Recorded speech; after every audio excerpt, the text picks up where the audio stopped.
Hello, guys. Welcome back to the Unwanted Mind podcast. This is episode 21. Like I say, every podcast, at the beginning of every podcast, I'm very excited. There's a lot of stuff that happened this past week. We have so much news that I have gathered and to discuss. And I'm very excited to share my opinions on these topics, and I'm excited for y'all to engage as well. Let me know how you guys feel about the topics that I talk about. Let me know if you agree, if you disagree, and let me know how how'd you guys do this week. How'd you guys do this weekend? What'd you guys do? You know what I mean? A lot of stuff happened, so let's go, baby. So for the topics we have for this podcast, we have quite a few, so I'm not completely sure. As most of you know, I usually don't go through all the topics I mentioned in the beginning, since I engage on a single topic for quite a while. Sometimes 30 minutes plus. So I'll do my best to go through all of this. But at the same time, I have to keep in mind that the podcast should be around, an hour and 10 plus. So, I do got to talk quite a bit about a single topic. So I'm going to list out the topics from top to bottom. Obviously, top being the biggest, the headlines, basically the thumbnail and the title for this podcast. This is a big one right here. The first one is a huge one. Was not expecting this, and this is kind of what you get from this guy. You get just surprise drops, just insane surprise drops, and it's crazy because, have we gotten a sequel album from this guy? I'm not quite sure. And especially this long of a time, because the last time he dropped this album was probably early 2000s, right? This was such a long time ago. This is probably 20 years ago.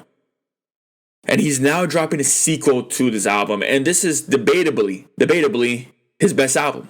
I don't know if I would say that. I have to check out the track list for every one of his albums.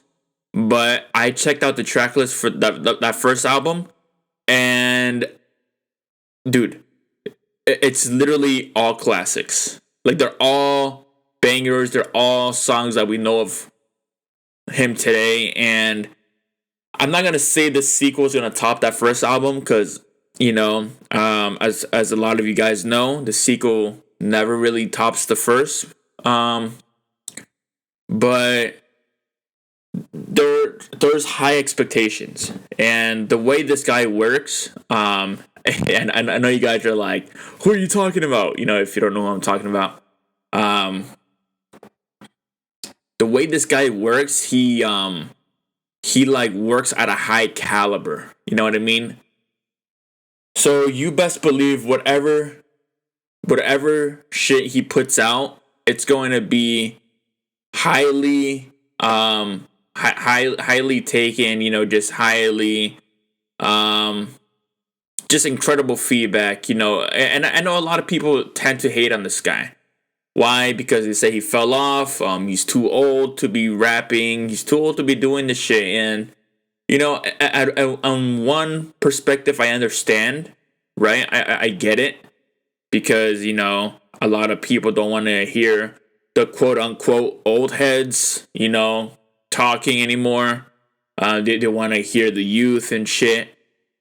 But this guy is just so in tune with what's going on with the world, and he's just so in tune with the younger generation. And it's very hard to say that this guy should not be still making music. And yeah, without further ado, dude, I'm talking of Eminem. For those who had no idea who I'm talking about, I'm talking about Eminem. Curtain Call 2. yeah, so this is obviously a sequel to his album Curtain Call. You know, now releasing Curtain Call 2, and it's insane because I'll get into it. You know, later on, I'll get into the track list and shit. But Curtain Call had so many fucking bangers, and I'm just gonna mention one. My name is Slim Shady. Like, that's literally one of the songs on the album. That's one of the classics. There's so many more, but it shows you how this album is gonna play out, and it's insane because Eminem, I don't think he's made a sequel in a while. It's been a fucking while. He always has dropped new albums. Like, he dropped Revival. He had dropped Kamikaze. You know, he dropped Music to Be Murdered By. Like, he's dropping bangers. A lot of people are expecting Music to Be Murdered By 2. A lot of people are expecting him to drop that. But what people still don't understand, he dropped a deluxe that album. Like, he dropped the whole side B. Like, why would you want a part 2 of that album when he literally released a deluxe for that album and it was as fire? I just don't understand why a lot of people were like, oh man. A lot of people were like on Twitter especially, they were like, dude, I wanted the Music to Be Murdered By 2. And it's like, why? Like, we literally, I mean, I would have, I mean, dude, if Eminem did drop that, like, if that was the surprise album, I wouldn't be like, oh man. Like, dude, I'm gonna appreciate whatever he decides to fucking release. Dude, I was like, I was just imagining, like, literally right now, I'm like, dude, imagine if he dropped, like, if he like, you know, posted a surprise album, and the surprise album was like a collab album with someone, just like with one person. It would be insane. But I don't think Eminem's the type of person to work with just one artist, because that's just, I feel like that would kind of, I don't know, that would kind of tarnish his discography a little bit, or his legacy in a way. I just don't think Eminem is like that type of artist to drop a collab album with someone. Excuse me. I think Drake manages to do that because he just like he finds a sound with Future, and he like nails it every time. Because Drake is a very what's it called? Like, he's a very flexible artist. He's very like, he can fit a lot of different sounds. And the thing with Eminem, he has his like style of doing shit, right? Like, he's a storytelling rapper. Like, he obviously he has bars. He goes insane. He can fucking go hard at you.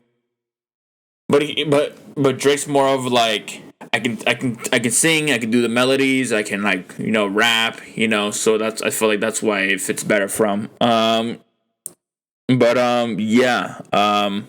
Call 2.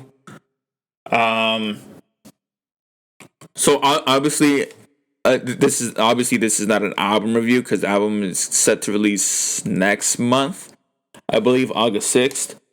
But I'm just gonna be talking about it a little bit more.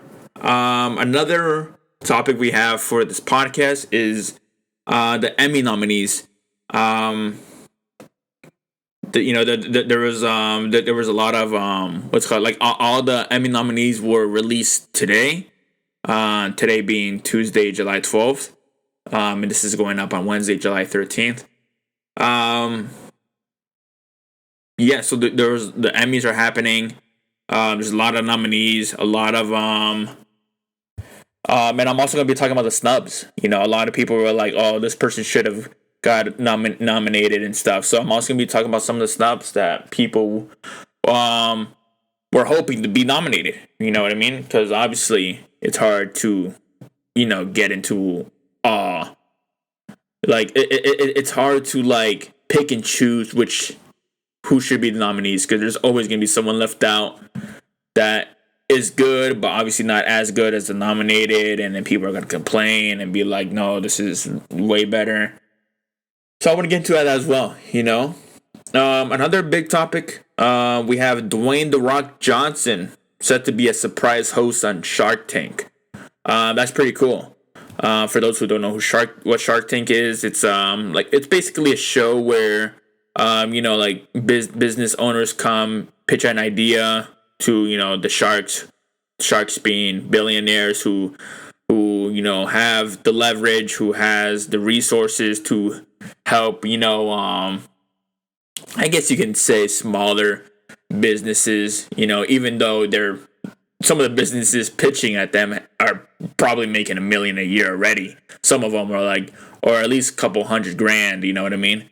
But they're like hoping to reach new heights, so that's why they go to Shark Tank. They pitch their ideas. They obviously have based on the product, they have the sharks, test it out, sample it a bit, and just trying to really, basically kiss their asses and hoping for the best deal. So that's what Shark Tank is. And Shark Tank has done this before, where they get famous celebrities to host on their show. I think once they got Kevin Hart to do it, and obviously Kevin Hart's a funny fucking guy, so you kind of have an idea how that episode went. I haven't watched it yet, but I have seen the thumbnail where Kevin Hart was sitting on one of the shark's chair, so that's pretty cool. So Dwayne "The Rock" Johnson being one, that's pretty sick. Because Dwayne "The Rock" Johnson obviously has his own things going apart from movies, apart from wrestling and shit. He has his own, drinks. He has his own merch. I'm pretty sure he has other gym shit, gym products, maybe I don't know if he has creatine or whatever or protein powder, but he definitely has a large brand, right? Especially with the bull, We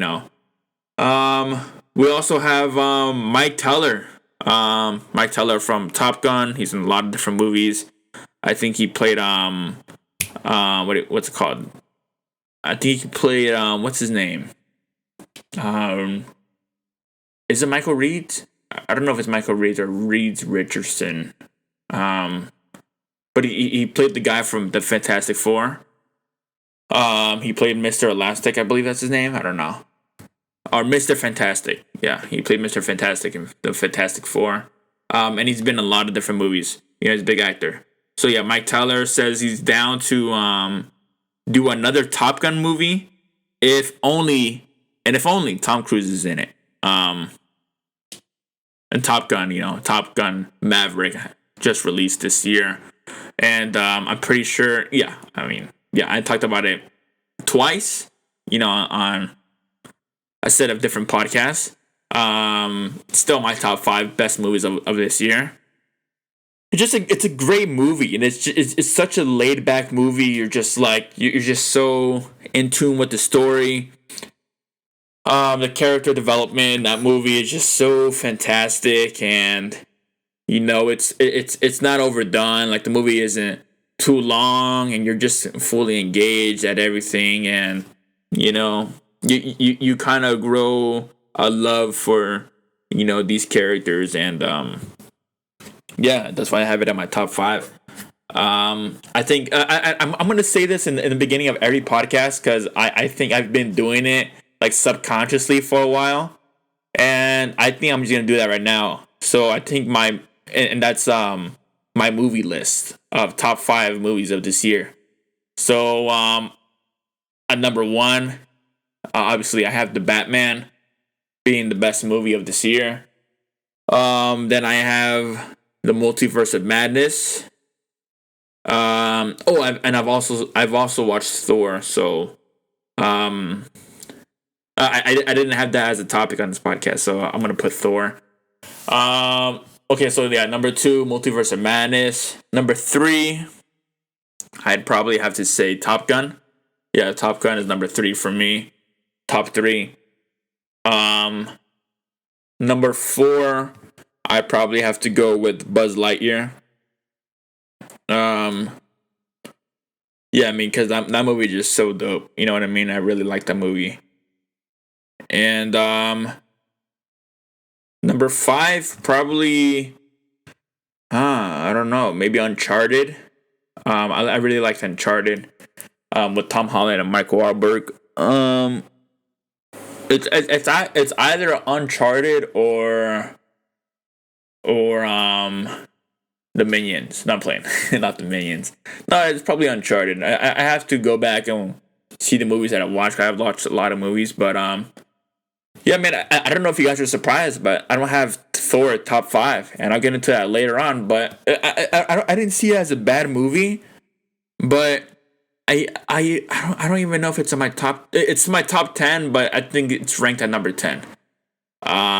It's just it's I don't know. It's just like I liked it, but I don't know, man. I don't know if I was left a little disappointed from it. I don't know. It's just like because you know what it is, and I'll tell you guys later on. But I know what it is, right? No, fuck it. I'm just gonna say it right now. I'm just gonna say it right now. Fuck it. I don't waste anyone's time. You know what it is? It's like I saw a clip of the first Thor movie, and then I like compared it to this Thor movie, and just shit changed so drastically, dude. Like the first Thor movie was just like it was so serious, was so good. Everything looked different. For some reason, Thor didn't have any eyebrows in that movie.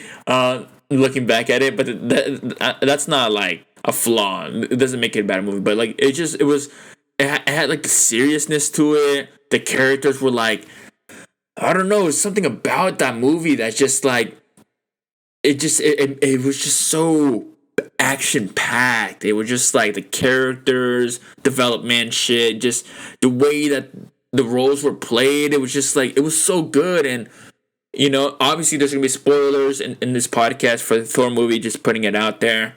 This movie was too much of a comedy, bro. And I understand, whatever the director's name is, Taiki Waititi or some shit. Taki Waititi. I don't know how to pronounce his name. I apologize. But it's just like I feel like he was going towards a like comedy route with this movie. Like I heard someone say that the first Thor movie was like Ragnarok was like 30% comedy, 70% seriousness, and this movie Thor: Love and Thunder was the opposite. It was 70% comedy and 30% seriousness, and I had to agree with it. And I don't know if I'm a fan of that. Even though I like comedy movies, don't get me wrong. I love me a comedy movie, bro. But it's like, I don't know, the way that this character is now being presented, like Thor is like a lovey-dovey, he has his own kid now, he's taking care of, Gore's daughter, Gore the God's Butcher's daughter. It's just like, it's, I don't know, it's such a weird way to go. And, I don't know if I like this, dude. I don't like, and people were like hating on the goats because the goats were like yelling a lot in that movie. I didn't mind that much, because it was I already saw it going that route being comedy, so I was just like, all right, just fucking make this comedy movie now, like throw in the wackiest shit, because that's really what I was getting from that. And then the goats appeared, and I'm like, oh, okay, so this is where we're going, so this is what we're doing, okay. And I don't know, I feel like I like, because like the way this movie was presented, it was really just like, oh, this movie is like it's such a 90s movie or an 80s movie, like there's gonna be some rock star shit. And I think we only got some of that. Like we like I was expecting like most of the movie to be like that, like 80s, like let me play some rock star shit while I'm fighting Gore and shit, like, but we didn't get much of that. Like we did get some of it, don't get me wrong. There is that scenes where it's like, oh yeah, that's pretty cool. Like the way that it blends in with the 80s song, like the classic 80s rock song. It's fucking sick, when you're fighting monsters and shit. But we only got a few of those scenes, and I was expecting more from this movie, dude. I'm not gonna cap, and it's sad to say this because, dude, I'm a huge fan of Marvel. But I don't know. So far, I feel like it's been going down. Like Eternals was probably the last good movie that released from Marvel. And no, actually not the Eternals. I think Shang-Chi. Yeah, Shang-Chi. I think Shang-Chi came out after the Eternals. No Way Home, I liked it, but I'm still not the biggest fan of that movie.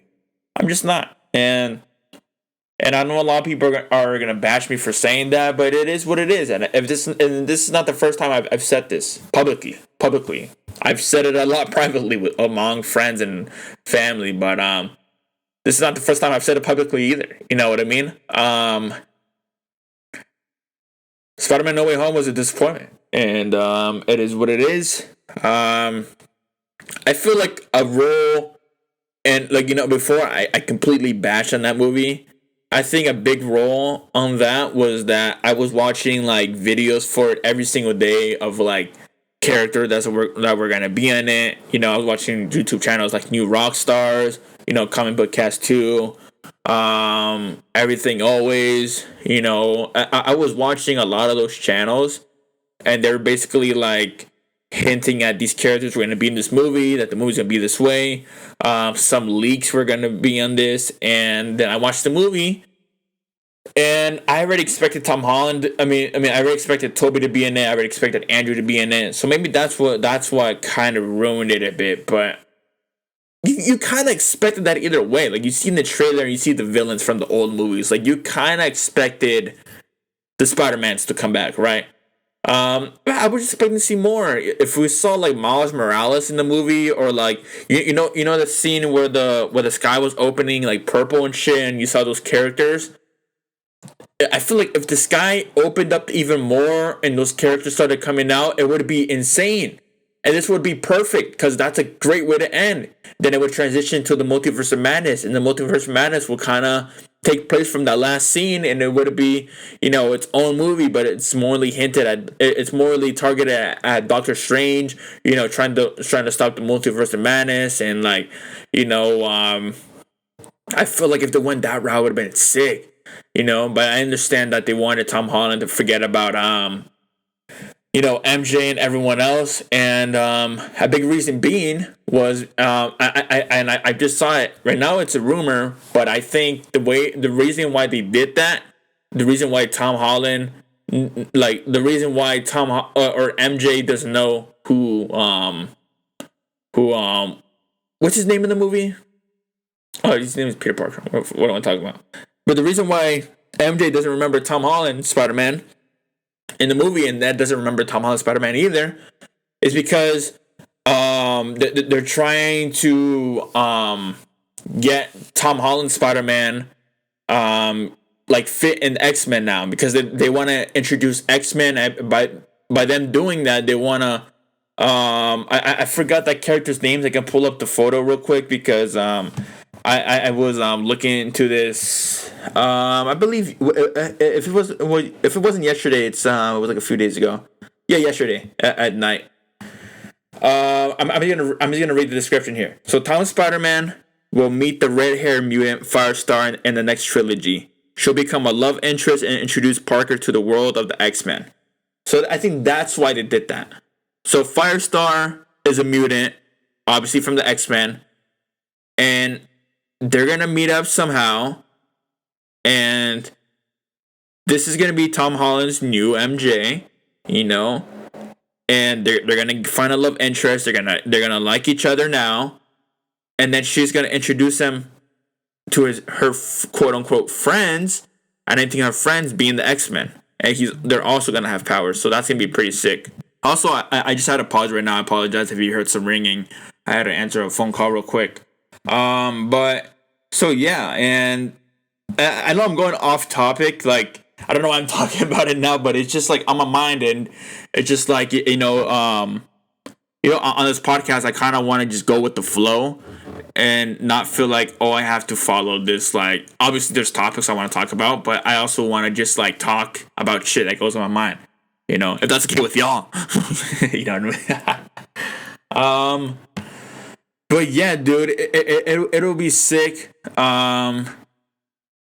what am I talking about? I lost my train of thought. Okay, so I was saying Shang-Chi was where I feel like it was Marvel's last good movie. Multiverse of Madness was a good movie.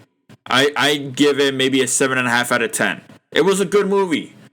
But I feel like they kind of could have done more, right? They could have. I mean, it's literally called the Multiverse of Madness. I was expecting to see way more characters. Obviously, seeing Captain Carter was cool. Seeing, Mr. Fantastic, Reed Richards, Mr. Fantastic was sick. Seeing, what's his name? Professor X was sick, and the other characters, it was all cool. What was his name? Black Bolt. It was cool seeing those characters, man. Don't get me wrong. But, I watch a lot of videos, right? I watch, like I said before, I watch a lot of these, this Marvel discussing YouTube channels. I watch a lot of those type of channels, right? And what pissed me off more after seeing the Multiverse of Madness, right? Maybe a few weeks, till this day, is that they cut a lot of scenes which included many other different characters, such as Deadpool, Tobey Maguire, dude. There's just so many other scenes that they fucking cut it, dude. And it's just like, why, man? And I get you're going for a story. You don't want to take away the focus from these characters because the movie's called, Doctor Strange Multiverse of Madness. You want to target it towards Doctor Strange and, Scarlet Witch and America Chavez. And, I get that, and a little bit of Wong as well. But, I get it, right? I get it. But I feel like we could have seen more characters. And for a lot longer, because the time that we seen the new characters introduced, they died like literally a few minutes after from Scarlet Witch. And that's not cool, bro. You know what I mean? Like, I get it having, and I think that's what they do wrong. And I feel like they've learned from No Way Home, and that's what they kind of cut it a bit. They're not good with a lot of characters, right? Like I feel like for them it's kind of difficult to create a script for many other different characters, because that's one of the main reasons why I hated No Way Home, because we didn't see enough villain time, and there wasn't enough dialogue between the villains. There wasn't enough dialogue between the Spider-Mans, and we could have seen way more, but we didn't, sadly, and that's one of the main reasons why I didn't fuck with the movie, and it is what it is. You know what I mean? But yeah, I mean, I was just expecting to see more of that in the Multiverse of Madness, and that's why I kind of, even though I do enjoy the movie and I think it's a good movie, I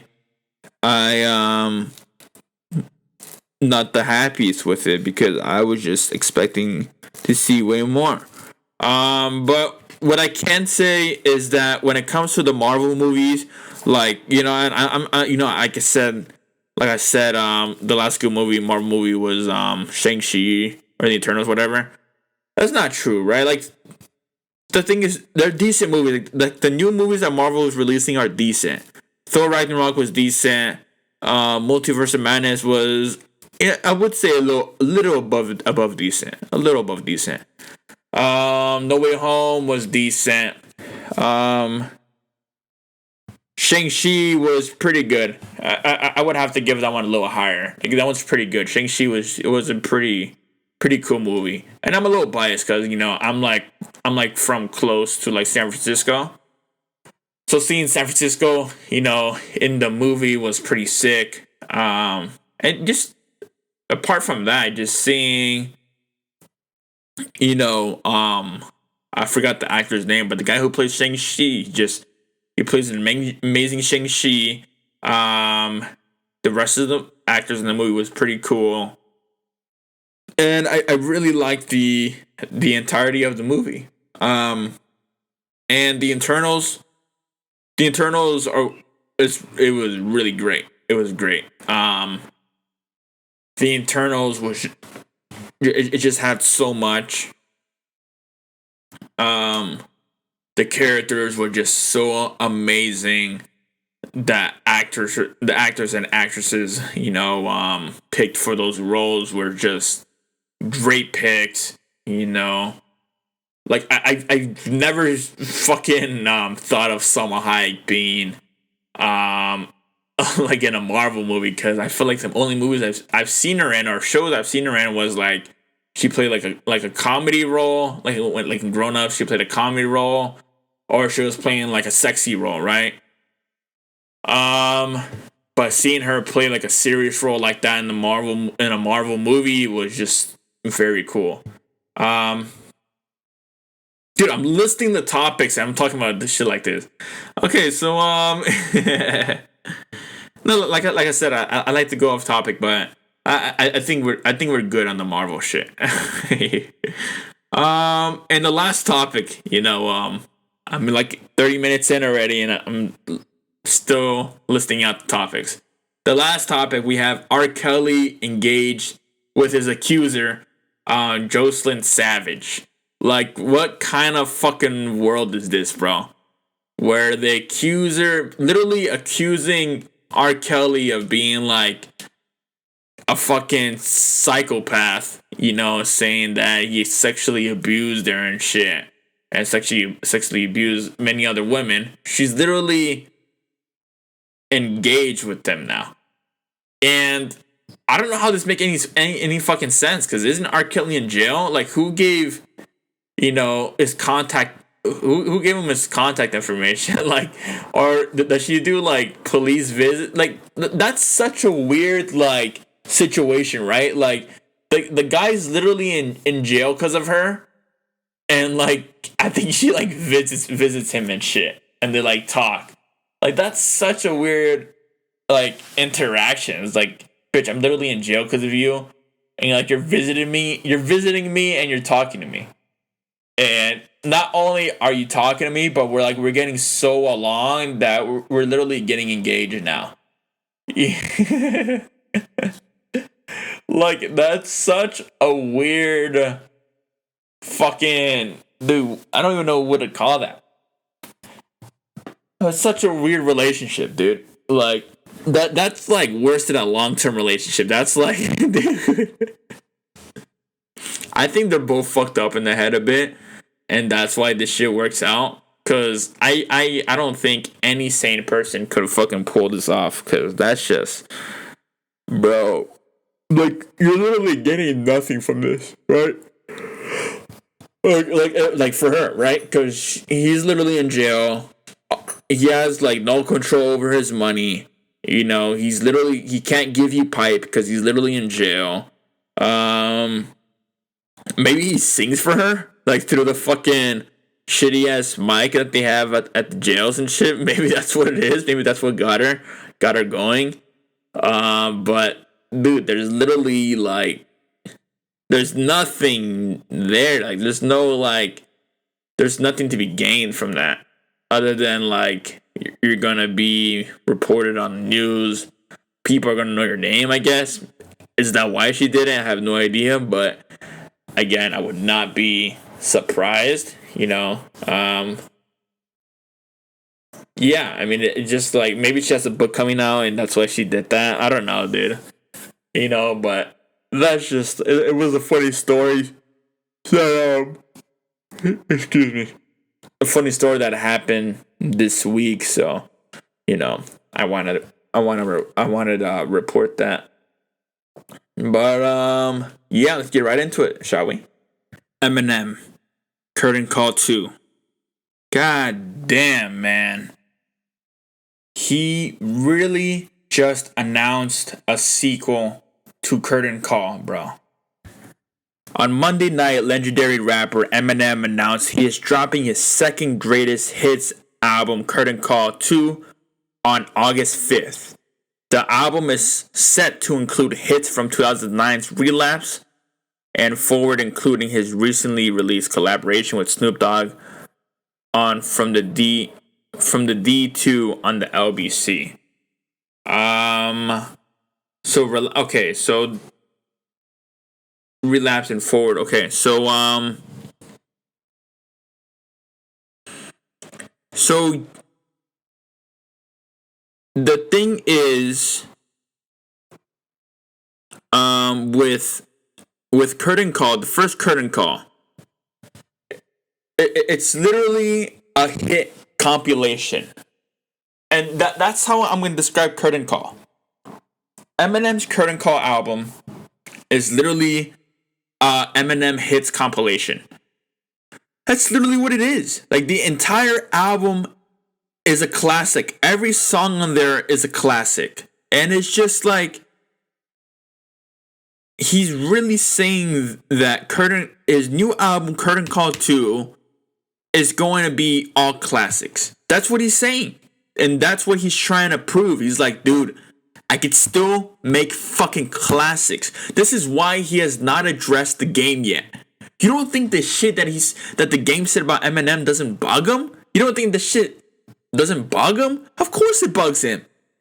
And I think that maybe M may drop a diss track, just to like hype up the album a little more. I don't know. Maybe there'll be the game references on this album. I don't know. 100%. I think 100% there will be. I don't know. I know I said I don't know, but I think 100% there will be. But, bro, he's really saying that this album is about to be a classic, and y'all motherfuckers about to listen to this shit. That's literally what he's saying, dude. He's saying that I still got it. Y'all call me washed up. Y'all call me old and shit. I know how y'all motherfuckers love to do people, old heads that's trying to fucking still make shit, great shit. I know how y'all motherfuckers are. He's saying that I'm gonna drop some bangers. Y'all gonna be playing this shit on the fucking radio, and y'all gonna fuck with it, and y'all gonna say this is the album of the year. Because I really think that it will be. I still have a lot of hope in the game, right? Like, I think Drillmatic is going to be super hard as well. We'll see. We'll see, because I don't know, man. It's just like, but I really believe in this new game album, right? But with that being said, I think Curtain Call 2 is still going to be album of the year. And it is what it is. Take it for what you want.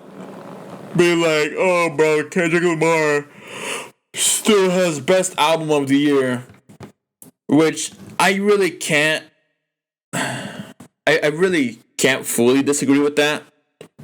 That's a understandable choice, but it's just like, if you say that it's by far and shit, you're obviously just you're obviously just sucking the shit out of Kendrick's cock, bro. Like, you're sucking the soul out of it. You're going full Tiana Taylor on that shit.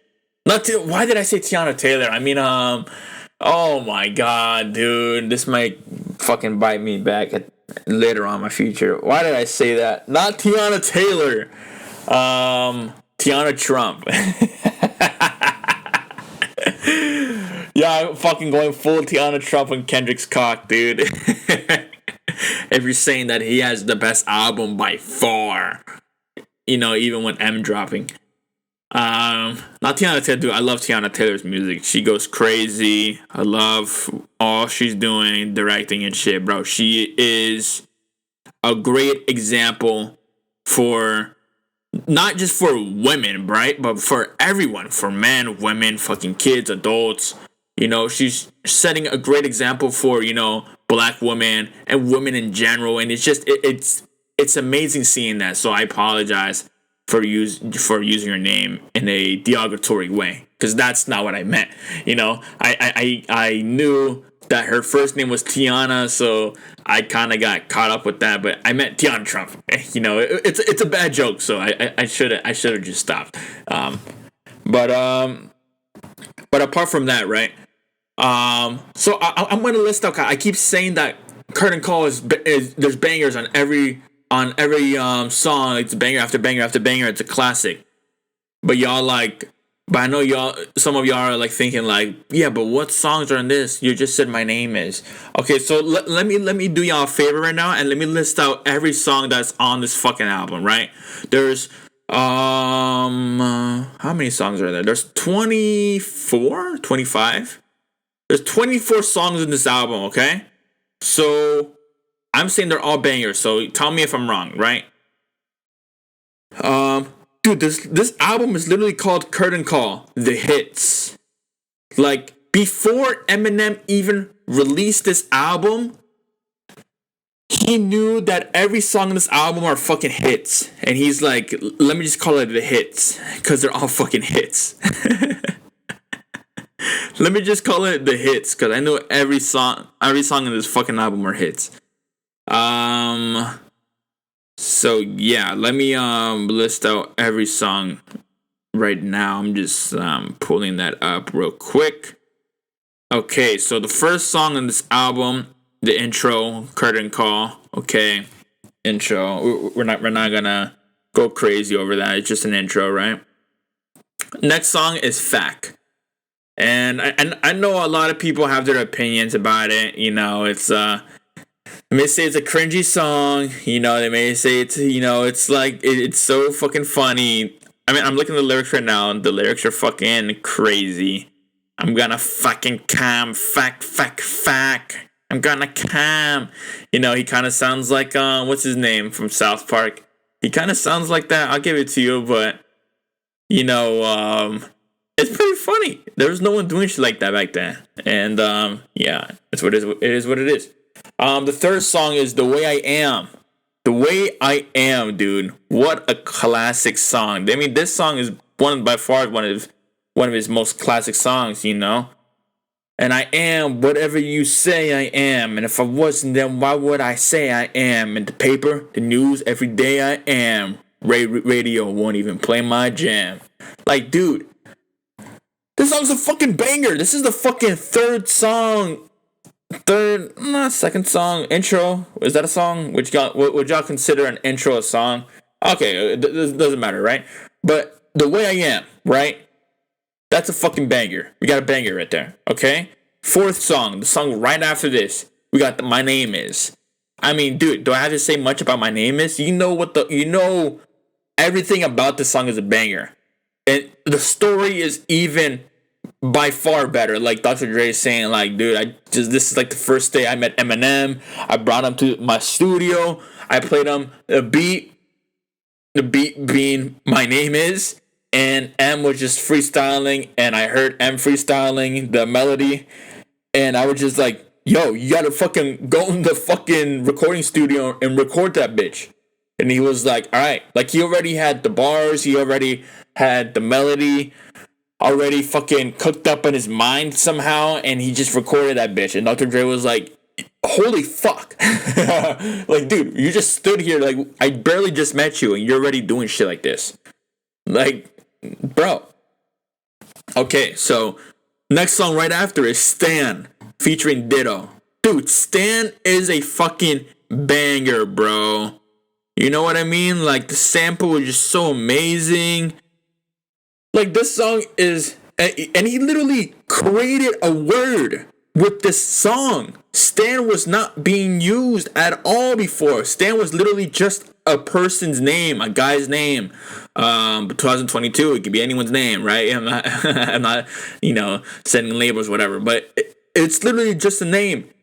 And now Stan means, you know, being a huge fan of someone, like being all about that person.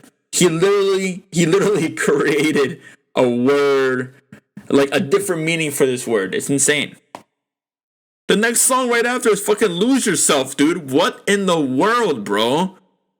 Like, that is insane. Lose Yourself is like, it's like, The Way I Am, My Name Is, Stan, Lose Yourself. That's 4 in a row, bro. It's like, bro, it's insane. And that's why I'm so hyped for this new album. So we gotta Lose Yourself. There's really not much to be said about that song. I mean, it literally has 6.4 million views on Genius. Like, people search up the lyrics for this song. Like, that's how many it has, bro. And this is not views on YouTube. Like, on YouTube, it's by far more. Shake That featuring Nate Dogg. I'm not a I don't know if I've heard this song before. But yeah, I mean, it has fucking Nate Dogg, so you best believe that's a banger. And then we got Sing for the Moment. We got Without Me. Without Me is, dude, I mean, come on. Without Me is literally a banger. It's literally a banger. Guess who's back? Back again. Shady's back. Tell a friend, and I'm gonna check that. The bro, like, come on, man. This song is a banger, right? Then we got Like Toy Soldiers. You know, I know this song is underrated, but it is a banger. You know what I mean? Toy Soldiers is a banger. You know, great story. Next song we got the Real Slim Shady. But the Real Slim Shady, Please Stand Up. Like, dude, this is probably his most iconic music video. Like, it's just, you know, with all the, Eminem lookalikes in the video and the performances that he's done with the song. It's just like, bro. Next song is Mockingbird. I mean, dude, do I have to say much about it? You know? I know sometimes they may always seem that you're right now, but hey, what did daddy tell you? Now hush, little baby, don't you cry. Everything's gonna be alright. Like, bro, this song is literally a banger, and it's just like, it's and I'm telling you guys, there's banger after banger, and it's dope. It's dope seeing this. Next song we got Guilty Conscious featuring Dr. Dre. I'm not too sure what song this is, but it has the Dre on it, so you know what I mean. It's dope. Cleaning Out My Closet, dope song as well. It's not as a classic as the other song, but it's still a big fucking song. Just Lose It, come on, Just Lose It. Go crazy. Like, bro. And at the end of me listening all these songs, I'm gonna count up the bangers on this album, according to me, right? Like bangers that I would, and most people would fucking say it's a banger. Next song we got When I'm Gone. When I'm Gone is a fire fucking song. Don't play. Next song is Stan, but it's live from the 43rd annual Grammy Awards featuring Elton John. I mean, that feature's insane. Next song, Dead Wrong by the Notorious B.I.G. featuring Eminem. Next song, we got Role Model. Then we got Kill You. Then, yeah, Kill You is pretty hard. Then we got Shit on You by D12. Then we got Criminal. Then we got fucking Renegade by Jay-Z featuring Eminem. I mean, Renegade is so fucking hard. Like, that is insane. Then we got Just Don't Give a Fuck. And that's it. That's 24. So let me count up the bangers on this, right? So one, we got the way I am. 1. My Name Is. 2. Stan. 3. Lose Yourself. 4. Without Me. 5. Like Toy Soldiers. 6. The Real Slim Shady. 7. Mockingbird. 8. Just Cleaning Out My Closet. 9. Just Lose It. 10. What else we got on here? Renegade, 11. So, debatably, there's 11 bangers on this. This album came out in 2005, on December 6th. There's 11 bangers on this album. There's 24 songs. And if you guys know about basketball, right? If you make 11 shots out of 24 that you shot, that is really fucking good, right? That's really fucking good. Like, you've done a great job that game.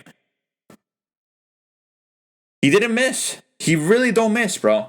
So, he's literally saying, he's telling all y'all motherfuckers. He's not telling me, because I know this shit personally. I know what the fuck Eminem's capable of doing.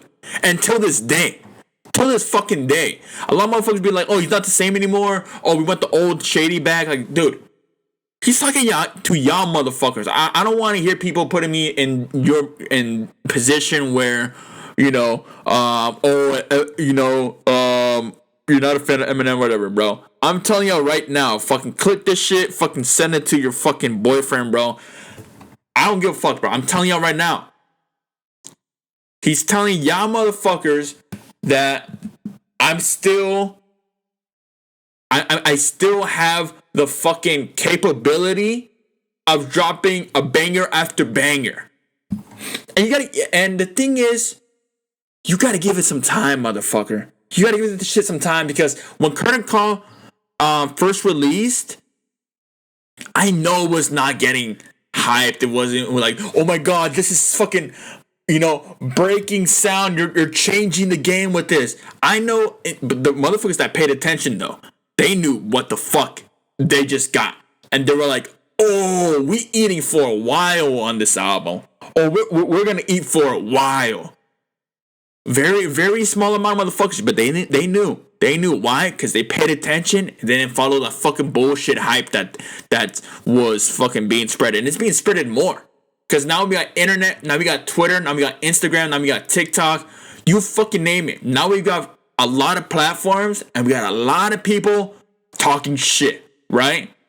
And I'm gonna lie, I talk my shit a bit, but for fair reasoning, because I defend motherfuckers like this. Why? Because they don't get their fucking flowers all the time, and it's sad seeing that. I'm not saying Shady doesn't have a lot of fans. I know he has a lot of fans. He has stan accounts. I follow some of them. No dick riding shit, no dick eating shit. Come on now. But dude, it's just like I want to see more of M.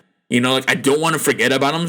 And M doesn't really post that much. He posts on occasion, so that's why I have to follow some other accounts of it's like clips of like Eminem performing at a concert, or like clips of his song and shit. Like I want to be reminded of this shit. That's why I follow those accounts, right?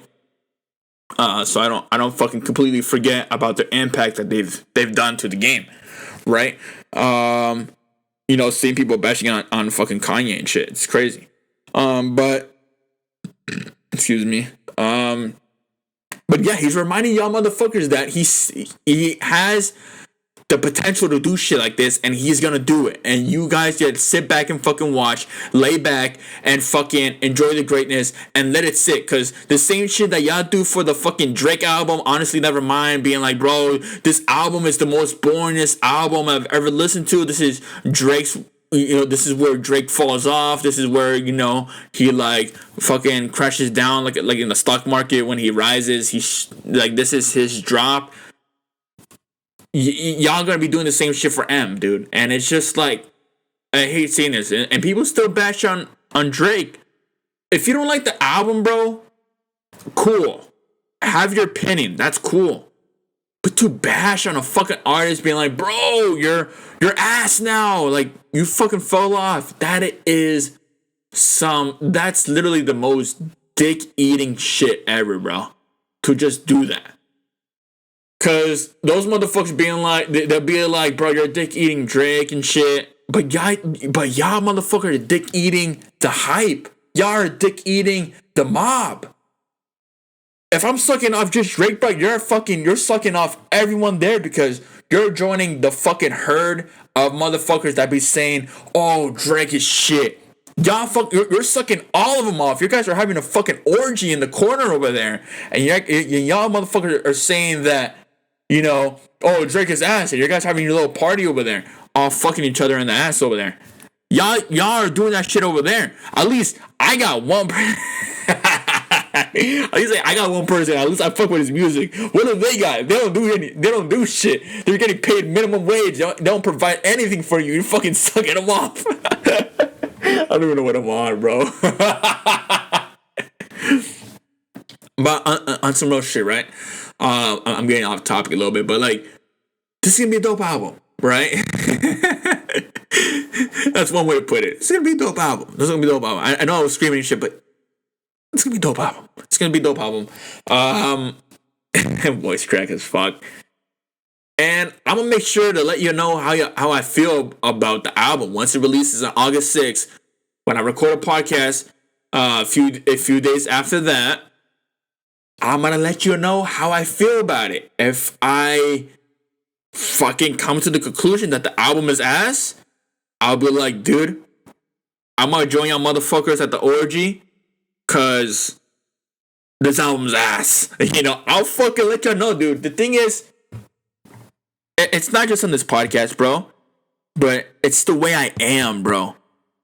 I'm gonna let y'all know what I feel about this shit. I'm gonna let you know, I'm gonna put it Real straightforward. I'm gonna tell y'all motherfuckers, I fuck with it or I don't fuck with it. I'm gonna give my reasonings too. You know what I mean? Because I'm a person of reasoning. I'll give you my reasons and shit, right? But I'm gonna let y'all know how I feel about it, right? So when this album drops, right?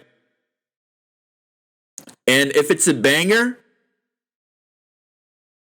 bro, and listen to me very clear right here, right? Listen to me very fucking clear. When this album fucking drops, right? And it's a fucking banger, bro. Y'all are sucking me off, bro. Y'all are finna fucking suck me off, bro. Real shit. Cause y'all like to be fucking dissing shit. Y'all like to be fucking hating on the stupidest shit, bro. And it's just like for clout, for a few likes on your fucking tweet. You know what I mean? To get reposted by like a person with like 12 followers, bro. Like, y'all be doing the most over shit like that. And it is what it is. You know what I mean? If that's the way you are, man, fucking keep it up, man. Keep it up, because you're gonna go really far by doing that. But yeah, man, it's just like I expect nothing but the best from Eminem. Every shit that Eminem has released has been bangers. And this may be, top shit. I don't know if he's gonna go for a new look or he still has the same look. He's had the same look for a while, like the hoodie with the hat and the brown hair and blackish beard. I don't know if he's gonna be going for the same look, but it is what it is, man. Because at the end of the day, I'm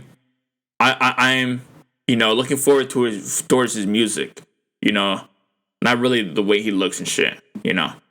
So yeah, that's really what needs to be said about that. I want to get into the Emmy nominees now because I have been talking for quite a bit on this subject, and I think it's good to now get to the Emmy nominees.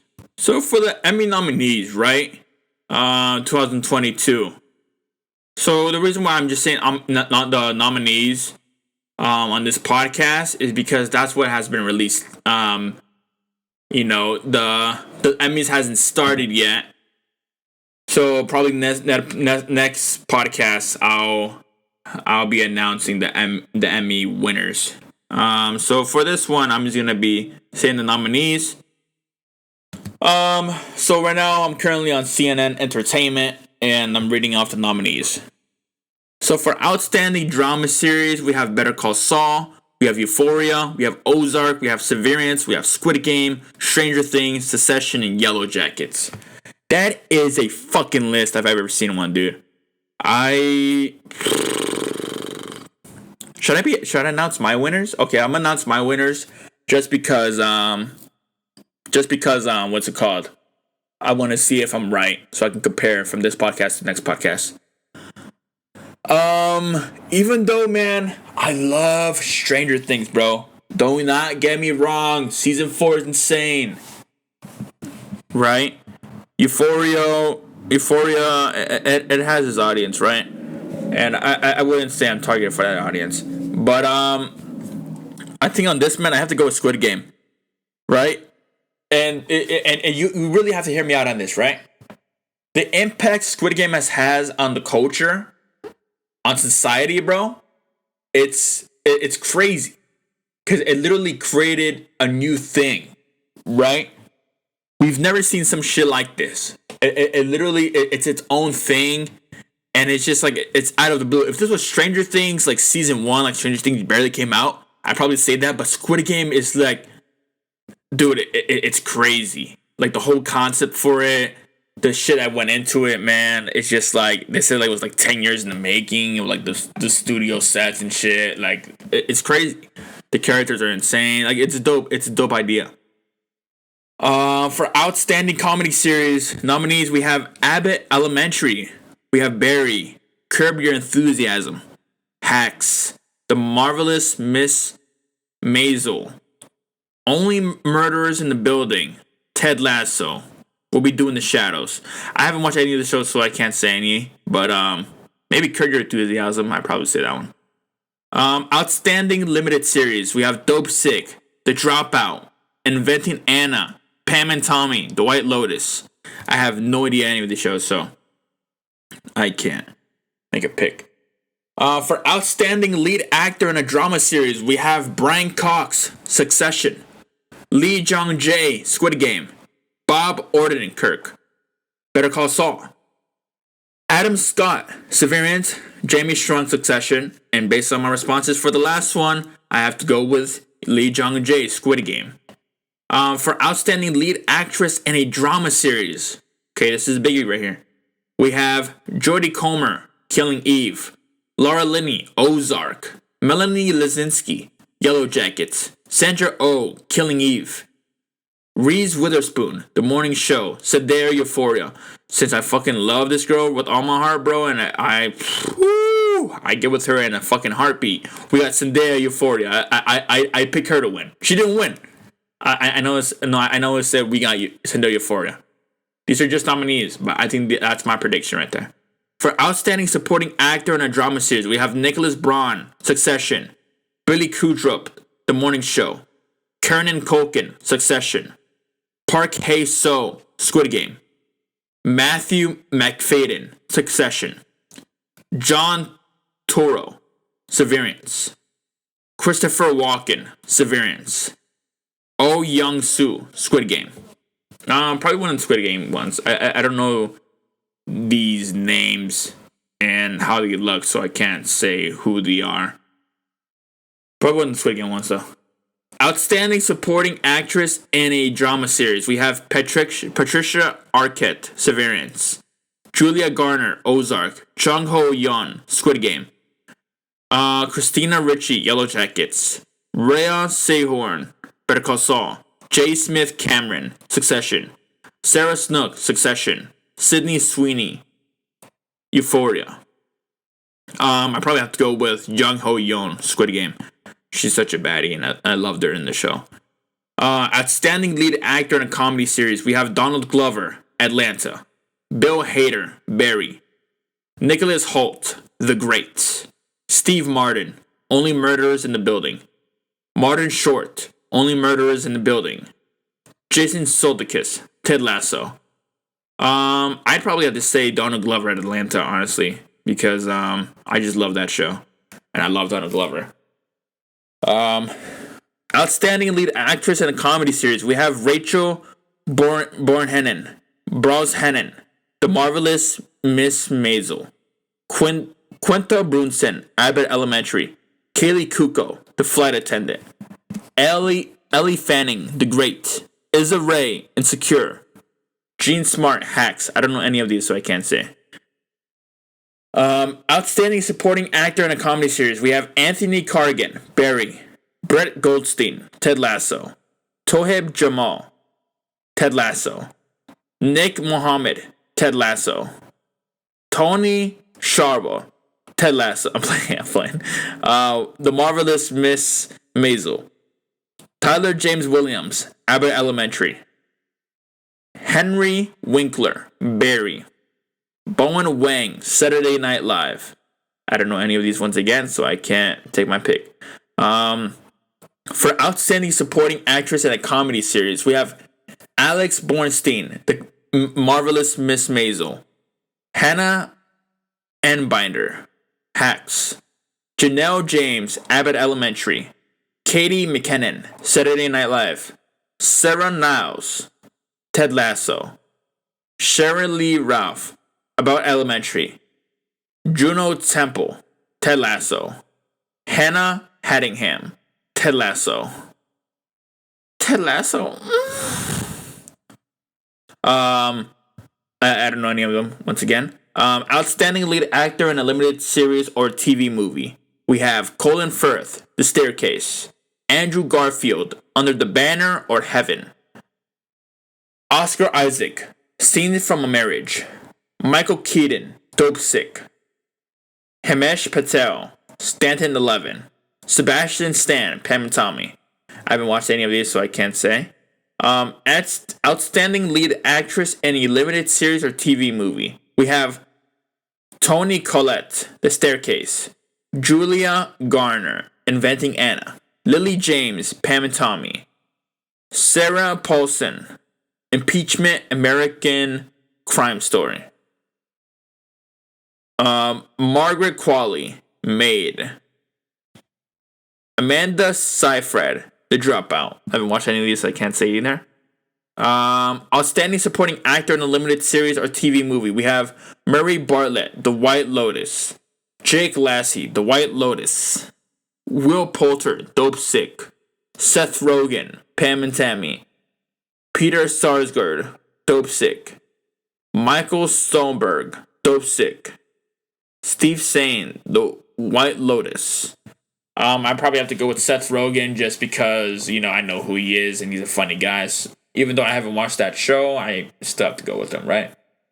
Outstanding supporting actress in a limited series or TV movie. We have Coney Britton, The White Lotus. Jennifer Coolidge, The White Lotus. Alexandra Daddario, The White Lotus. Caitlin Dever, Dope Sick. Natasha Rothwell, The White Lotus. Sydney Sweeney, The White Lotus. Mar Winningham, Dope Sick. I didn't watch any of these, so I can't say either. Outstanding reality competition series. We have The Amazing Race, Top Chef, RuPaul Drag Race, Lizzo's Watch Out for the Big Game, for the Big Girls, The Voice, and Nailed It. Honestly, I'd probably have to go with Top Chef. Just because I love cooking shows and shit, so I really have to go with that. For outstanding variety talk series, we have Last Week Tonight with John Oliver, The Late Show with Stephen Colbert, Late Night with Seth Meyers, The Daily Show with Trevor Noah, Jimmy Kimmel Live. Fuck Jimmy Kimmel. And I probably have to, even though I haven't watched this guy in a while, I probably have to go with The Daily Show with Trevor Noah, just because I like Trevor Noah for who he is. So he's a funny guy. So I'll probably have to go with that. And the last topic for today, we have Dwayne The Rock Johnson set to be a surprise host in Shark Tank. And honestly, I think I said what needed to be said in the beginning of the podcast. Honestly, like there wasn't really much information based on that, other than he's the Shark Tank. No, but I also have the Thor, right? The Thor Love and Thunder review. How do I feel about the Thor Love and Thunder? And I kind of already said my take in the beginning of the podcast as well. So I do apologize because I want to be in order, but I had to say in the beginning. So I give it a 7.5 out of 10. I think it was a great movie, but I misspoke. I don't think it was a great movie. I think it was a good movie, but there was missing stuff from it, and I feel like I had too much comedy, not enough seriousness, and for those reasons, I don't think it was that good of a Thor movie. And even though it had its moments, and don't get me wrong, it had its moments. Gore the God Butcher in this movie is fucking incredible. I love Gore the God Butcher in this movie. He's amazing. You know what I mean? The scenes with him, and every scene with him, it was sick. He played amazing. He played a scary character. Kids were, obviously frightened by him. People in general, obviously frightened by him. But I feel like we could have seen more scenes of him killing gods, right? Because we saw this part where it showed it was a hologram of different universes he was in. He was killing gods, but it didn't show him specifically killing a lot of gods. And there was a lot of deleted scenes where it showed Gore the God Butcher killing fucking gods. And I'm like, dude, the movie, it was an hour and 50 something, right? You could have added literally maybe another 15 to 30 minutes of the movie with scenes that fucking made sense. And like, I heard there was more scenes with, the Mighty Thor, with Jane Foster and with her and what's her name, Valkyrie. There was more scenes of that. You should have left it in. It would have made sense. And I just don't I don't understand why they cut shit like that, because it would make a lot more sense for the movie. It would have been way longer and people would have been as engaged. Like what do they know that how do they know that people would just stop being engaged if they left those scenes in? Like, dude, come on, dude.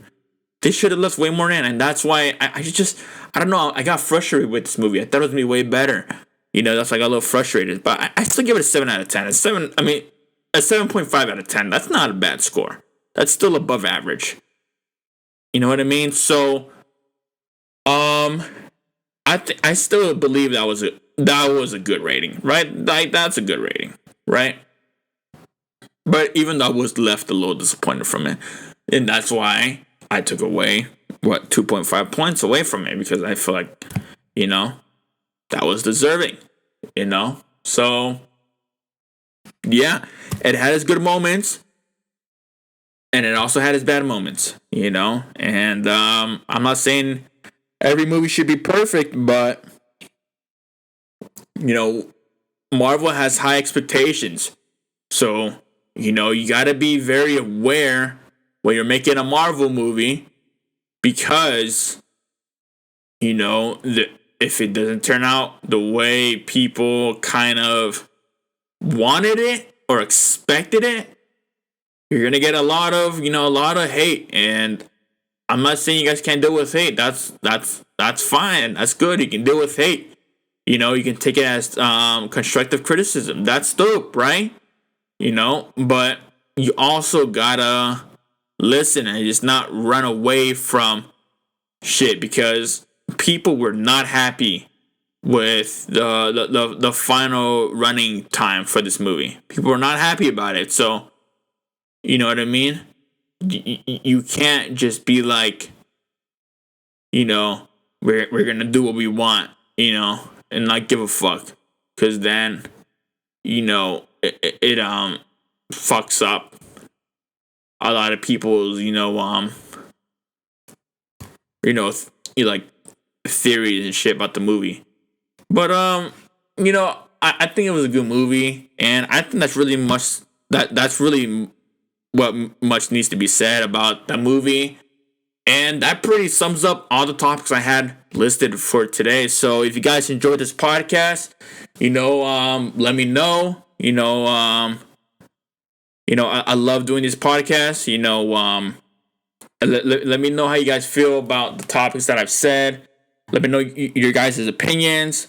Let me know if you guys agree with what I said. If you don't, let me know, dude. I'm not like, only tell me the good shit, not the bad shit. Like, let me know everything, bro. How do you guys feel about it? Whatever.